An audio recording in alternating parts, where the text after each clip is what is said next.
Before I begin, this study is unique in one fashion. Number one, it's a meta-analysis, no doubt about that, but it's in regard to vitamin D supplementation, meaning vitamin D taken in a pill, capsule, or liquid form, so on and so forth. So it's in regard to taking additional vitamin D on a regular basis.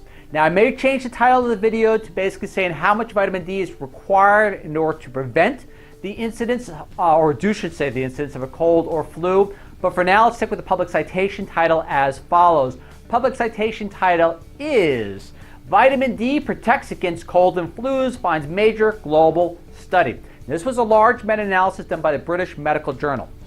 And the amount that they found most effective, without giving away the whole thing, was about 800 to 2,000 IUs. But there was one way of taking vitamin D that did not work. But let's get right into the study parameters. Citation title for those researchers: Vitamin D supplementation to prevent acute respiratory tract infection, systematic review and meta-analysis of individual participant data. DOI citation as follows. Funding as follows. Study participants: human. Analysis of raw data from 11,000 participants in 25 clinical trials conducted in 14 countries, including the UK, USA, Japan, India, Afghanistan, Belgium, Italy, Australia, and Canada. And I apologize for speaking fast, but I want to get into the meat of the study. Study length was about 7 weeks to 1.5 years. Dosages. This is important. Daily to weekly dosages of about 800 IUs to 2,000 IUs. We'll look more at the particulars in a little bit, as well as 30,000 IUs administered maybe once a month or whenever, what they call a large bolus. Results. Here's the important part.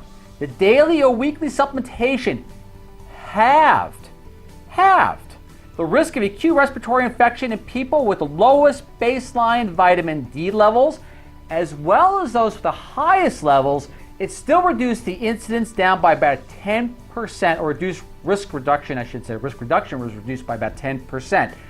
However, here is the caveat. Taken on a weekly or daily basis, the vitamin D did a great job. Now keep in mind, this study stopped at 2,000 IUs daily. Doesn't mean more may not work better. But however, though, sticking with the study parameters, it was 800 IUs to 2,000 IUs, and I don't want to embellish beyond that.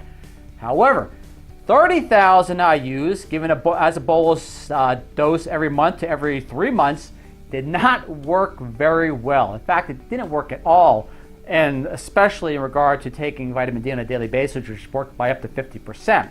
But let's conclude with the study as follows. So keep in mind 30,000 IUs and 800 IUs to 2,000 IUs per day, up to 50% risk reduction in those with lowest amounts of vitamin D. But to conclude, what the researchers state is as follows. Acute respiratory infections. Let me back up a little bit. All right, just real fast. I want to flash the chart there. You see the 20, 20, 50, 50, equal as much as sign and so on and so forth. All right, keep in mind the researchers were nice enough to give you the microgram to IU conversion. So even though you see 20, 20 to 50 or 50 micrograms, each microgram is about the equivalent to 40 IUs of vitamin D. Now, let's go right into the conclusion, what the researchers state. Acute respiratory infections are a major cause of global morbidity, and mortality. Upper respiratory infections such as colds and flus are the commonest reasons for GP consultations, and this is done in Britain, so GP, and days off work. Acute lower respiratory infections such as pneumonia are less common, but caused an estimated 2.65 million deaths worldwide in 2013 alone. Vitamin D supplementation is safe, this is their words, and inexpensive, so reductions in acute respiratory infections brought about by vitamin D supplementation could be highly cost effective. Very simple, very inexpensive. The data here presented by the British Medical Journal gives you something tangible. So we're not just talking blood levels, we're actually talking how much is taken on a daily basis. Something real safe and effective to reduce the incidence of colds and flus by up to about 50%. That's a win-win. Again, this is Ralph Turchiano signing off. Hope to see you all again in about 7 days. And as always, if you find this information useful, thank you very much. Catch you next week. Bye.